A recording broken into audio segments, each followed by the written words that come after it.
भारतामध्ये शिवाचे मुख्य 12 ज्योतिर्लिंग आहेत. त्यातले 5 महाराष्ट्राच्या वाट्याला आलेली आहेत. आपणाला विदित असेल, त्र्यंबकेश्वर हे ज्योतिर्लिंग आहे. पुण्यात भीमाशंकर आहे. मराठवाड्यात 3 पैकी परळी बीड जिल्ह्यात आहे.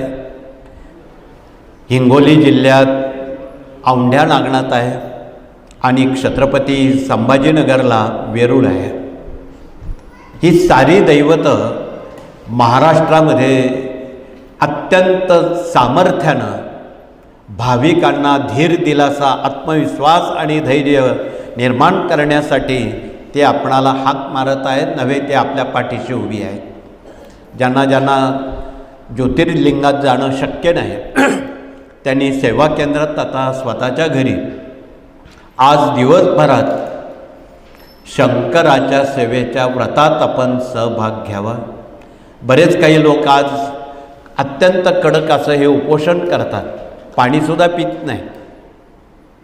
म्हणून आपण यथाशक्ती यथामती आपण या सेवेचा लाभ घेताना विश्वावर येणारी अनेक संकट, दुःख, सामुदायिक संकट या शिवाच्या सेवेनं निवारण होतात.